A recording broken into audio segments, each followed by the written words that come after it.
მოგესალმებით ძვირფას ტელემაყურებლებო. ეთერშია ისევ გადაცემა ჩვენი დასაბამიდან სასუფევლამდე, თუმცა დღევანდელი გადაცემა ამჯერად ისევ დაეთმობა მომავალში მოსამზადებელ და ხშირად გასასვლელ გადაცემას სახელწოდებით ემიგრანტების დრო.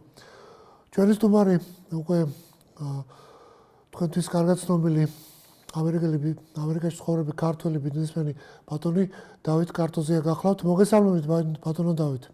გამარჯობათ, მოგესალმებით. როგორ ბრძანდებით, როგორ არის განწყობა თქვენი და ბიზნესის საერთოდ ამერიკაში? სანამ გადავალთ ძირითად თემაზე, იქნებ ორი სიტყვით გითხრათ. კი ბატონო, განწყობა ძალიან საქმიანი და მებრძოლი, საბრძოლო განწყობა გვაქვს, ხასიათი ძალიან კარგი.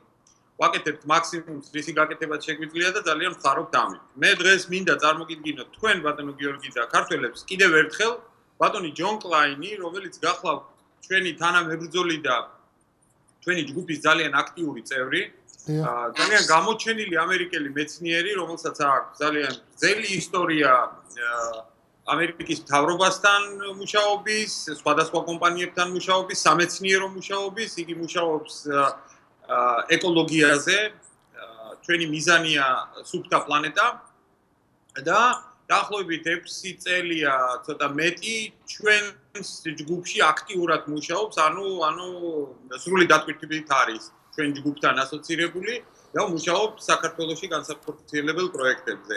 აი, სამანწკების თემა ეს არის ბატონი ჯონის თემა, რომელმაც შემოიკრიბა მსოფლიოში უძლიერესი სპეციალისტები ამ განხრით.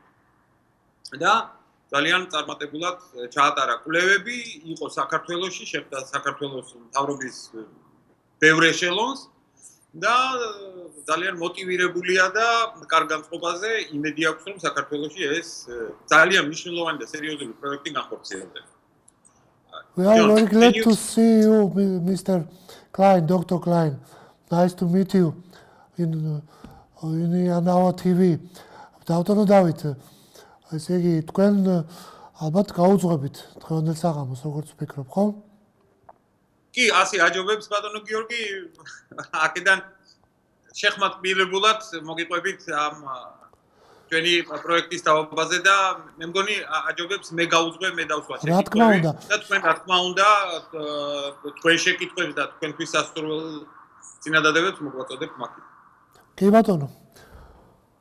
ძალიან კარგი. გისმენთ ბატონო დავით. თქვენი ეთერი. მე მინდა ბატონმა ჯონმა წარმოგიდგინოთ თავის თავი და მიესალმოს ქართველ მაყურებელს.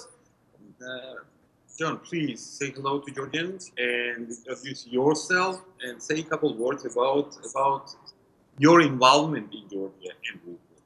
Okay. Well, hello. My name is John Klein. It's a great opportunity to be able to talk to the country of Georgia again. My relationship with David goes back a number of years, and it centers around environmental as well as economic issues, how to develop a sustainable industry that accomplishes both. I think დიდი მადლობა იმისთვის რომ მომეცა საშუალება ქართველ მაყურებელს გავესაუბრო. მინდა მოგახსენოთ რომ ჩემი და დავითის ურთიერთობა წლებს მოიცავს. მქონდა შესაძლებლობა, ბედნიერი ვარ იმით რომ მქონდა შესაძლებლობა მუშავა საქართველოსთან და საქართველოსთან დაკავშირებულ პროექტებზე. Go ahead, please. About 8 years ago, I came across David, and it was in the context of looking at oyster restoration and oyster activities here in the United States. დაახლოებით 8 წლის წინ მქონდა შესაძლებლობა დავკავშირებოდით ერთმანეთს და დაგვეწყო მუშაობა ხამანწკების წარმოებაზე და ამ მიმართულების განვითარებაზე ამერიკაში.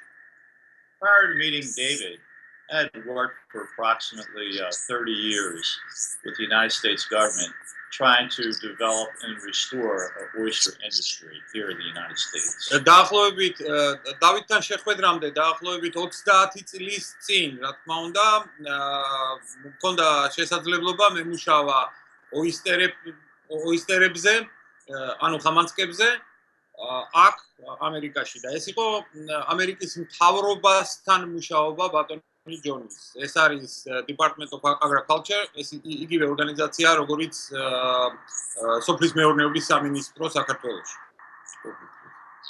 We have for a number of years here in the U.S. realized that restoring our water habitats and the associated fisheries not only had an economic benefit, but also an environmental benefit. ამ თემაზე მუშაობა, ამ საკითხებზე მუშაობა, რაც გახლავთ მოლუსკები და თევზის წარმოება, არ არის დაკავშირებული მხოლოდ ეკონომიკასთან, ეს არის ძალიან მჭიდროდ დაკავშირებული ბუნებასთან.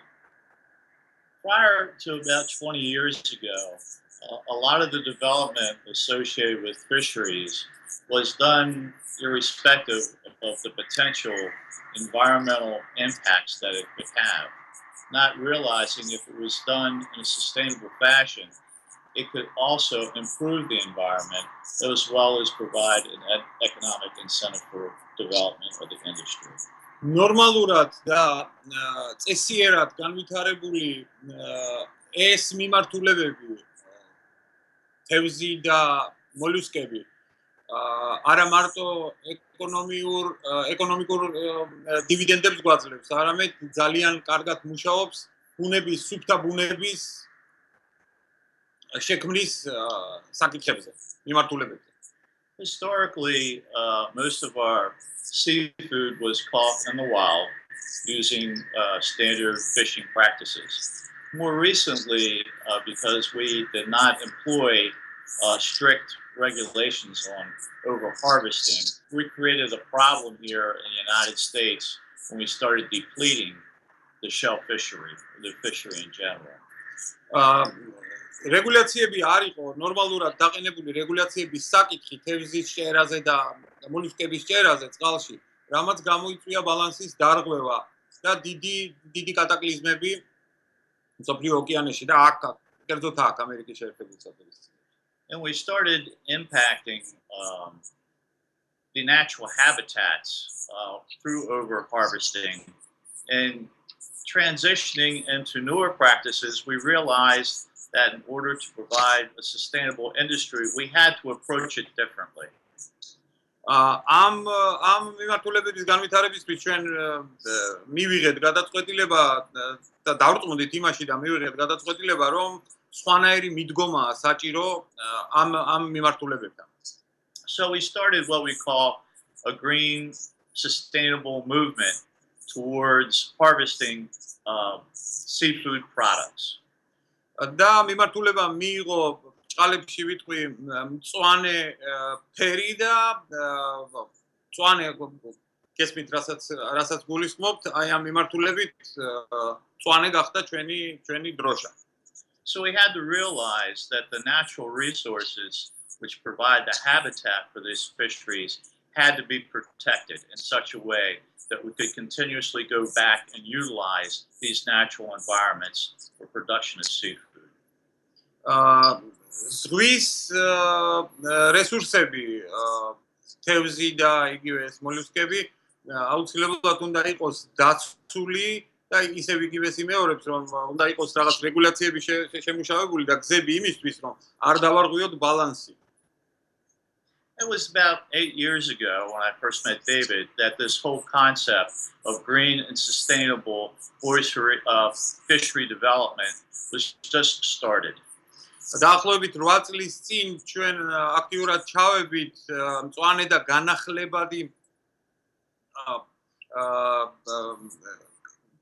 განახლებადი ბუნების და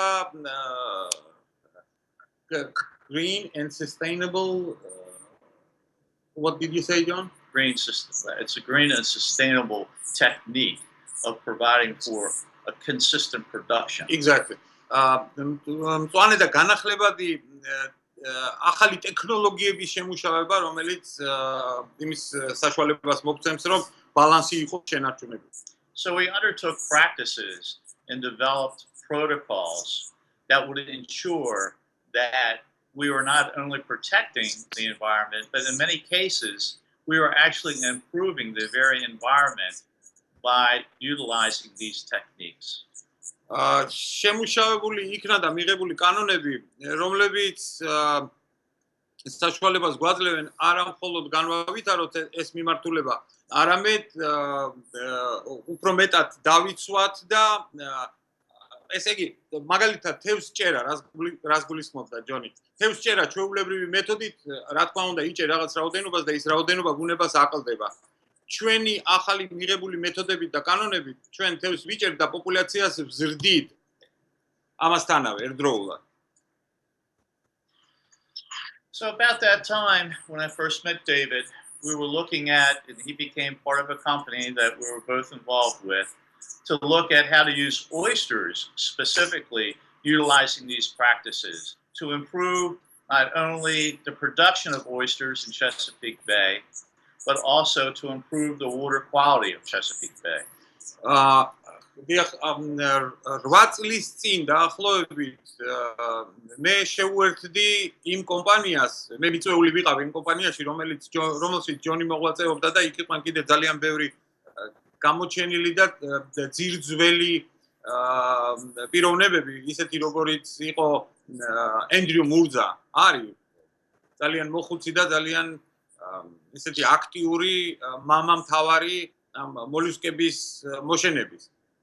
აი ეს იყო მომენტი, როცა დავიწყეთ ჩვენ ყველაზე დიდი ყურე ჩვენს რეგიონში, აქ ვაშინგტონთან და მერილენდის შტატში, არის ჩესაპიკ ბეი ქვია ამ ყურეს, მისი გაწმენდა და აქტიურად მოლუსკების მოშენება. We focused on oysters because shellfish, like oysters and clams, filter the water. They filter algae, which are floating tiny plankton plant organisms. These organisms in abundance cause problems as they affect the imbalance in the ecosystem. Აქ ამ ყურეში არის მიკროორგანიზმები და პლანქტონები. მწვანე ალჯი ქვია, მე არ ვიცი ქართულად როგორ იქნება, უნდა მაპატიოთ მეგობრებო. ალჯი ეს ის მწვანე მასაა, რომელიც აბინძურებს წყალს. და ზუსტად ეს მასა არის ის საკვები პროდუქტი, რომელიც გამოიყენება მოლუსკების წარმოებაში. და ამაზე გავაკეთეთ კონცენტრაცია. So the first step in this process was to understand not only how oysters and shellfish in general filter the water as it improves water quality, but under what conditions can we utilize them as not only a food product, but as a technology to help clean the Chesapeake Bay. ესე იგი მე აგიხსნით ახლა ცოტა ისეთ ექსკურსს გავაკეთებ. ერთი მოლუსკა, ანუ ოისტერი, დღე-ღამეში ასუფთავებს 250 ლიტრ წყალს, ზღვის წყალს. ხა წარმოიდგინეთ თქვენ, როცა ლაპარაკია ასობით მილიონზე ან მილიარდებზე ამ პატარა ზღვის ორგანიზმების, რა რაოდენობის წყლის გაწმენდა შეიძლება. ამის გარდა ფასი თვითონ ოისტერის ძალიან მაღალია. და ორივე მიმართულებით, გინდაც ეკონომიკური და გინდაც ბუნების დამცველი, ეს პატარა ოისტერი არის უნიკალური ორგანიზმი, რომელსაც შეუძლია სასწავლების მოხდენა. ჩვენ დავიწყეთ 8 წლის წინ და ვაჩვენეთ მთავრობას თუ როგორ შეიძლებოდა ახალი ჩვენი შემუშავებული ტექნოლოგიებით ოისტერების რაოდენობის კოლოსალური რაოდენობების ჩაყრა წყალში და მივმართეთ კერძო მოსახლეობის იმ ნაწილს, რომლებიც წყლის პირას ცხოვრობენ. და ავიღეთ ნებართვა მათგან, რომ წყალში ჩაგვედო სპეციალურად ჩვენი შემუშავებული და ჩვენი გამოგონებული გალიები, რომლებიც მათ ირგვლივ აი ამ საბინადროში იმ წყალს, რომელიც მათ ეკუთვნის, როგორ გაწმენდა და რა მოხდებოდა ამის შემდეგ. ესე იგი, პირველ წელიწადს ეს იყო უბრალოდ თხოვნა მოსახლეობის მიმართ, მეორე წელს უკვე დავიწყეთ ჩვენ ამ გალიების გაყიდვა. იმიტომ რომ ძალიან დიდი მოთხოვნილება გაჩნდა ოისტერების გამრავლებაზე. ჯერ ერთი წყალი გასუფთავდა. მეორე იმ ადგილებში, იმ ტერიტორიებზე, სადაც ეს გალიები იყო ჩადებული, თევზის რაოდენობა კატასტროფულად გაიზარდა. ანუ ისეთი პატარა ნიუანსი, რასაც თევზაობა ქვია. ხალხი გამოდიოდა და ძალიან გაკვირვებული იყო იმით, რომ წინანდელთან შედარებით ვიჭერთ აურაცხელ თევზს. ამან მithქმა-მოთქმა ჭორის სახით გამოიწვია და ძალიან დიდი ტალღები აიზვირდა. ჩვენი ამ მოძრაობის შესახებ გაიგო ამერიკის მთავრობამ, მიგვიწვიეს სასაუბროდ და დაახლოებით 8 თვის თავზე ამერიკის მთავრობამ გამოუშვა კანონი, რომლის მიხედვითაც მოსახლე, რომელიც ყიდულობს $500 ჩვენს გალიას, დებს თავის კუთვნილ წყალში, წლის ბოლოს მთავრობისგან იღებს ანაზღაურებას, ანუ ეს ფული უკან უბრუნდება. პრაქტიკულად და ფიზიკურად მთავრობა ყიდულობს უკვე ჩვენგან ამ გალიებს. იმდენად მნიშვნელოვანია. გალია იტევს 70-80, შეიძლება მაქსიმუმი 100 ოისტერს. და ბევრის გაკეთება არ შეუძლია, მაგრამ თქვენ წარმოიდგინეთ, რამდენად მნიშვნელოვანი უნდა იყოს ეს იგივე გალიები, რომ მთავრობამ დაიწყო ამის შესყიდვა. ზღვის ის ნაწილი, ოკეანის ის ნაწილი, რომელშიც ჩვენ მოძრაობთ და ვახდენთ ოისტერების გაზრდას, იმდენად განსხვავდება თვითონ წყლის სისუფთავაზე მაქვს ლაპარაკი, ფერითაც კი განსხვავდება და სუნითაც უკვე. ამდენად ძლიერი და მნიშვნელოვანია ამ პატარა ოისტერების როლი წყლის განვითარებაში. Go ahead, please. Well, I'd like to talk now about the economic value. Based upon the fact that we have now developed these techniques to produce a sustainable fishery such as oyster aquaculture. Economically, what we have seen most recently is a tremendous growth in this industry here in the United States. It is ჯონი ლაპარაკობს ახლა ეკონომიკურ შემადგენელზე ამ ბიზნესის და მიმართულების. ოისტერი ერთადერთი პროდუქტია, მე მგონი, დღეს პლანეტაზე, რომლის ფასიც ყოველწლიურად 7-დან 15%-მდე იზრდება. I edit those numbers, growth of price from 7 to 15% each year. იმდენად დიდი მოთხოვნილებაა ოისტერზე. და ამ მიმართულებითაც ჩვენ დავიწყეთ ძალიან სერიოზული მუშაობა და ძალიან დიდ წარმატებებსაც მივაღწიეთ. ბატონო ჯონმა და მისმა ჯგუფმა შეიმუშავა ახალი ტექნოლოგიები, რომლებიც საშუალებას გვაძლევენ სხვა ამ მოლუსკების მეტწარმეებთან შედარებით 10-ობით და 100-ობით მეტის მოყვანა. ანუ ჩვენ თუ საქართველოში, მაგალითად, I'm talking about Georgia, if we will start producing oysters in Georgia, comparing with France, for example, we can produce much more than those countries are producing. Correct. Thanks to you and your group. Yes, the technology now that we realize is transportable. The protocols are transportable. We, based upon the natural resources that are available to us in the country of Georgia, that being the Black Sea, the fresh water coming down from the Caucasus mountain range, and the water quality of both the fresh water and the seawater provide for optimal conditions for the growth of oysters. საქართველოს ბუნება ყველანაირად მაქსიმალურად ხელს გვიწყობს და კოლოსალურად ხელს გვიწყობს ამ მოლუსკების მოყვანაში, იმიტომ რომ თვითონ წყლის ხარისხი, მარილიანი წყლისაც და კავკასიის მთებიდან ჩამომდინარე მტკნარი წყლების ხარისხი 100% შეესაბამება მაქსიმალური რაოდენობის მოყვანის პარამეტრებს. ბატონო დავით ბატონო. დროა რეკლამაზე გავიდეთ და საქართველოს რაც შეეხება გავაგრძელოთ რეკლამის მერე.